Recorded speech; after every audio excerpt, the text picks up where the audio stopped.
why are we so concerned about birth rates falling? That is probably something we should be cheering. People don't need to be having more kids. I'm selfish. Why do I want to push something out of my hoo-ha and expand my stomach? I just don't want to.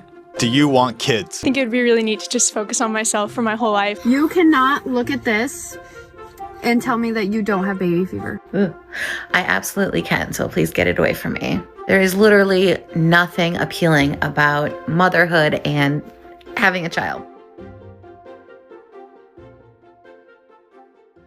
There are less kids. We should be at replacement rate of 2.1, meaning I'm going to have 2 kids to replace me and my husband, 0.1 to account for women who didn't have kids. America has plummeted to 1.62. So we're not even replacing ourselves. And I wish it was only a problem in America, but really it's a problem across all developed countries. The problem that we have at the moment with the population collapse is that we are below replacement rate. You have to have more children coming out of each couple than couples that are dying, which means that you need 2.1 children for every couple. We do not have anywhere near that. It's like 1.4 in the US. It's the same in the UK. Fewer people means fewer people to make fewer people. And that will just continue and continue. If I say population collapse is something that you should be concerned about, one of the most common rebuttals to that is, good, we're killing the planet. Humans are a scourge on the earth. I don't think that humans are inherently broken and we need to be gotten rid of as quickly as possible to save this precious, fragile planet. There's all kinds of problems. There's societal issues, there's economic challenges, and really culture in general is just changing because now we're an aging population and there's less and less children. So as someone who loves being a mom and loves kids, I got real curious. Why aren't people having babies anymore?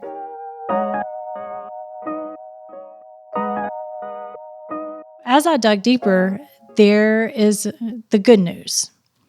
Teen pregnancy is down 78% from 1991 to 2021. And I think we all agree that's a really good thing. But that's not the only thing that's lower. Sex drives are lower. A lot of this is because people are stressed, they're anxious, and honestly, mental health just in general is in a really poor state right now.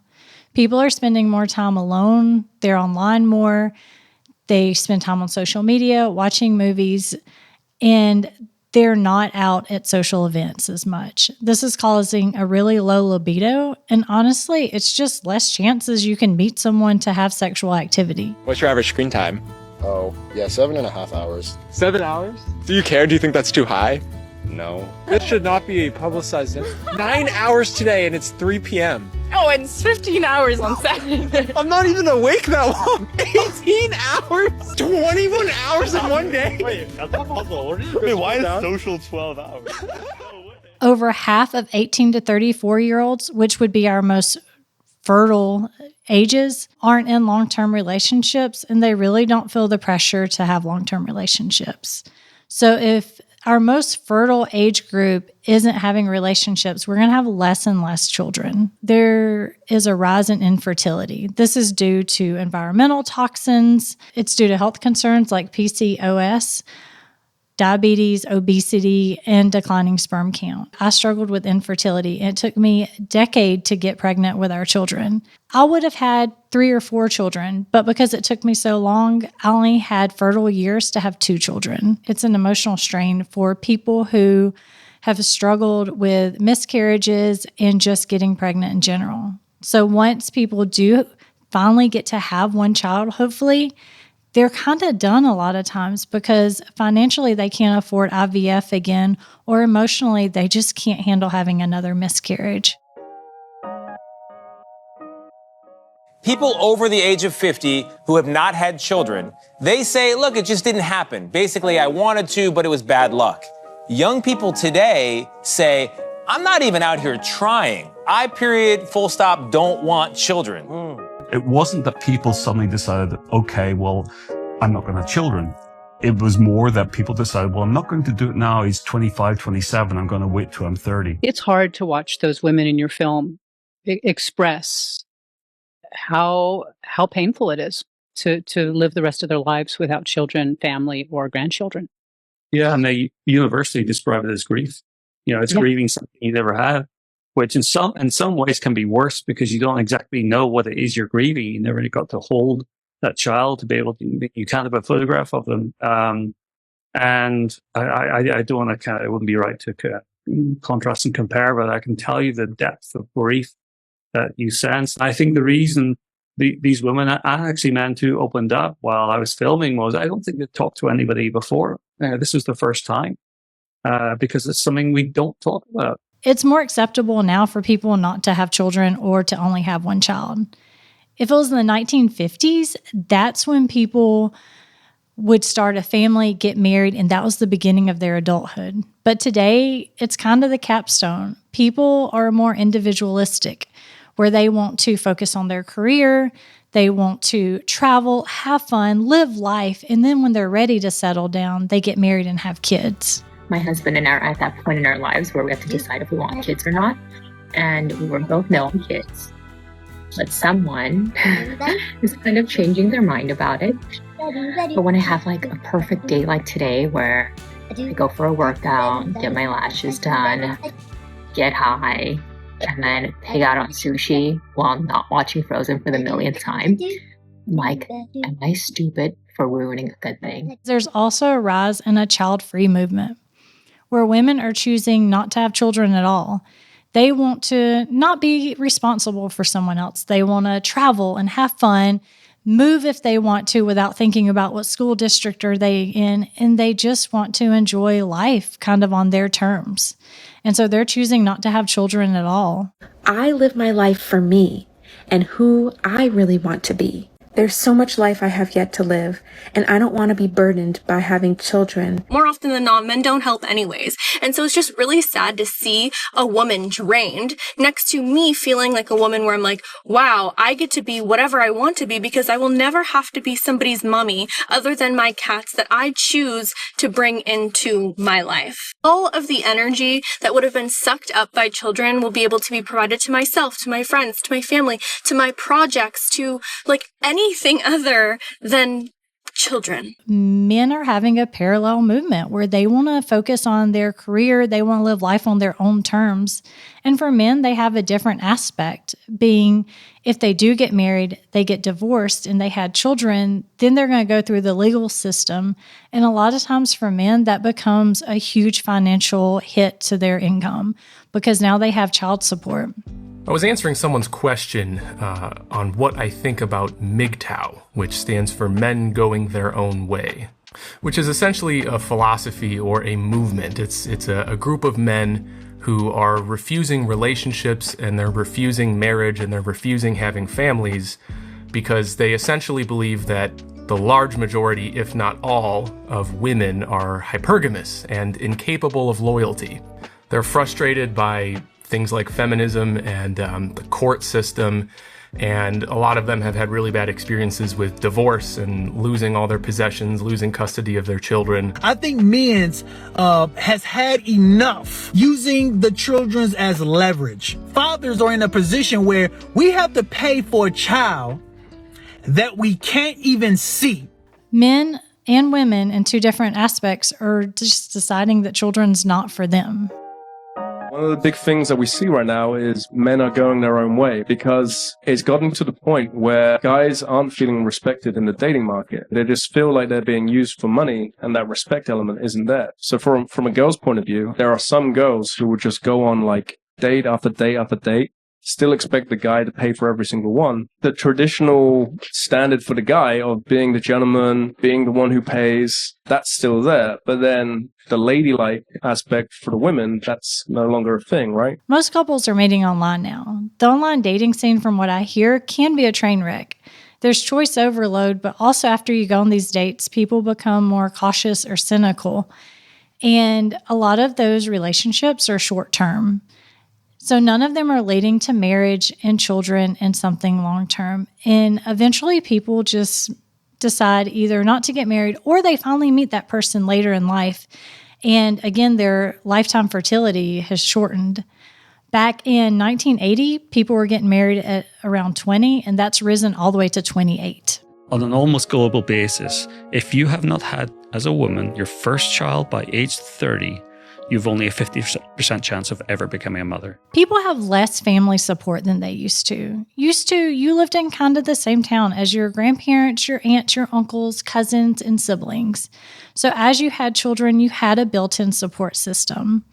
But people typically now grow up and move away from home. They move to a city, they find a spouse, and they decide to have children. And this is where they built their life. But they have no family there to help them care for the children, to give them advice, to have cousins to play with, so a built-in friend system for their kids. And now all of those things cost money. So they have to pay for childcare. They have to pay for social activities for their kids, so they make sure their kids are well socialized and have friends. And all of this adds up. And then on top of that, they just don't have time to not be around their kids. They don't have time for date nights unless they want to pay a babysitter, which plays into the financial burden. Often that creates a financial strain for couples and just an emotional and mental strain because they don't have time and they don't have a support system. And after one kid, a lot of times couples are deciding that they're done. They're one and done. As someone who wants a big family, like if I financially could, if I physically and mentally could, I would have like 10 kids, even more. But at the end of the day, I have to stop and think like, can me and my husband handle that? Not only financially, but like mentally and emotionally.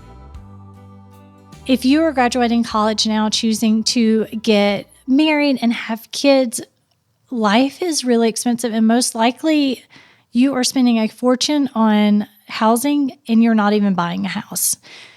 Then you're going to add childcare into that. The job market's unstable, and most young people are deciding they just cannot afford a kid. Some married couples are even moving back in with their parents, which means they feel like they shouldn't bring a kid into the world because they don't have a place to bring that kid into. And the cost of childcare is astronomical.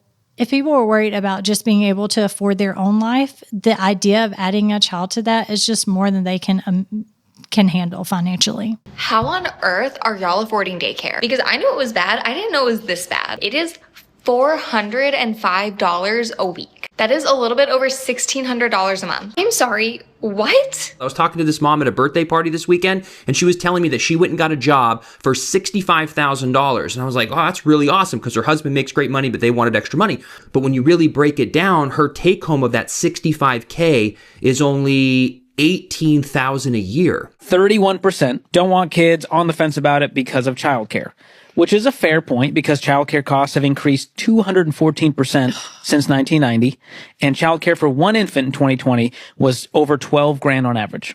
$2,400. I have 3 kids under 4. $2,400, and then they'd give a discount to my second for $2,200. If you add in my third, it's going to come to about $6,800 a month for daycare. That's only from 9 to 2 a day. I'd have to be providing my own snacks and everything for the babies. $81,600. At that point, it's better for me not to work. As people have moved more to urbanized areas, in fact, 83% of Americans live in an urbanized area now, they typically have less children. It's limited space, so you just don't have space for children. It's more expensive, and just the lifestyle is so drastically different that as more and more people have moved out of small towns into cities, they just have less children. So that also is contributing to the declining birth rate. And then on top of that, women are becoming more and more educated.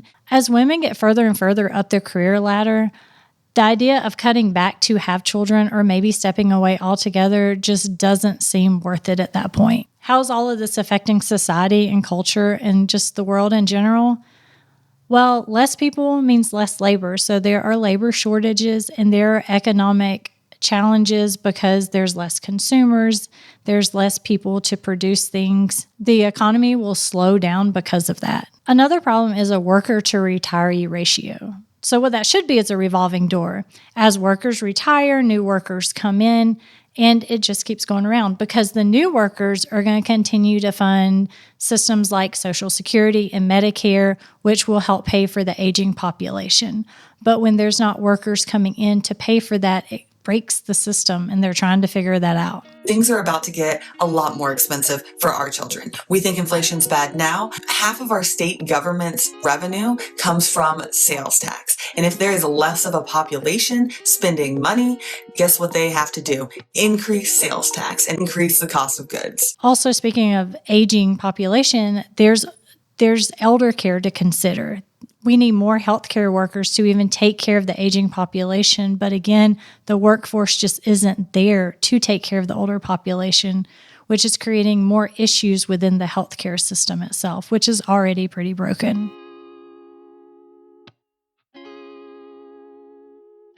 As the population shrinks, what it's doing is it's shrinking small town America, and it's making it really hard for it to function. I am a small town girl. I believe that small towns are the fabric of America. But as people continue to move out of small towns, there's just less people in general. These small towns are having trouble functioning because they don't have the income sources to run just the basic utilities of a town. And also on top of that, it's causing things like school systems to shut down because there's not enough kids to even enroll in the school. And these are problems that we were not set up to deal with, and they're trying to figure it out on the fly.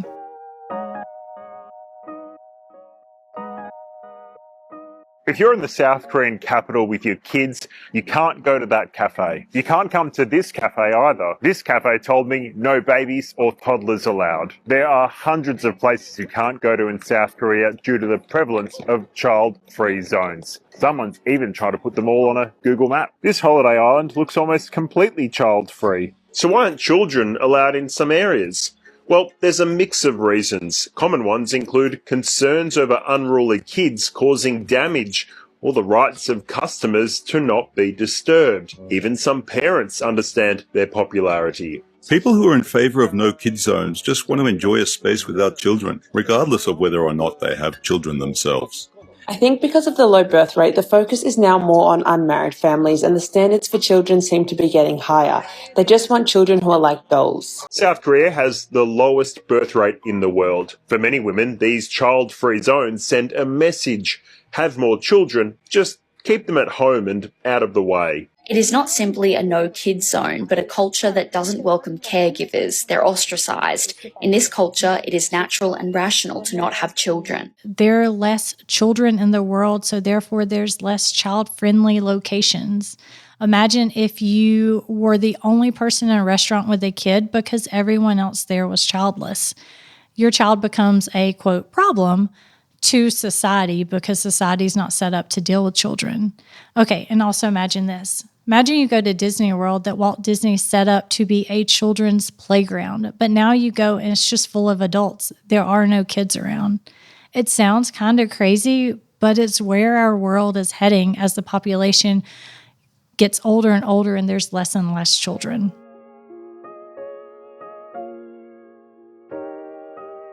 Since 2006, the government has spent about $287 billion to boost the birth rate. But as you can see in the graph, it's not working. Their budget for 2024 is about $30 billion. If you talk to someone in America, they're probably going to say, we need better healthcare, possibly free healthcare. We need more family-friendly policies. We need parental leave. We need more affordable housing and childcare. And though all of those things I cannot argue with, I think they all need to be addressed, that's not going to fix the problem because other countries have been doing that. Other countries have tried free healthcare. They've even tried paying people to have children. They've given them stipends, affordable childcare, housing, great parental leave. And though those things are great, it doesn't make people have children. They're still struggling just like we are. So that's not quite the answer, though it's a good thing to address. The first major technology that disrupted what we know of reproduction was IVF. Now, IVG, or in vitro gametogenesis, has created possibilities far beyond what IVF offered. The possibility to turn any cell in your body into a sperm or an egg. You can take normal cells like a blood cell or a brain cell that are fully committed to just doing one thing, and then say, you can go back to school. You can go back up the chain, become developmentally something much younger, a stem cell, and then go down a different path. Stem cells are like blank pages that can be rewritten. In the case of IVG, they take a new path to become reproductive cells, the building blocks to make a baby. IVG has the potential to liberate reproduction from its biological limitations. In the future, this technology could be transformative for people suffering from infertility. Silicon Valley has a pronatalist movement, which means they are encouraging people to have kids. They think people should have a lot of kids. And on the surface, that sounds like a really good thing, but it gets dark really quick because they're saying that high-educated, high earners are the people who should be having a lot of kids. They're not saying everyone should. And you know this because they have a pronatalist conference that they just recently had. To attend is $10,000. There is a $500 ticket, but you have to apply to get that ticket, which tells me it's definitely not open to anyone. And at this conference, there's tons of people from Silicon Valley who are speaking at it. They also are funding a lot of money into fertility technology, like reproductive biotechnology, gene editing, and artificial wombs. The birth rate is very low in almost every country. And it's something, unless that changes, civilization will disappear. America had the lowest birth rate, I believe, ever. That was last year. Places like Korea, the birth rate is 1/3 replacement rate. So that means in 3 generations, Korea will be 3 or 4% of its current size. And nothing seems to be turning that around. Humanity is dying.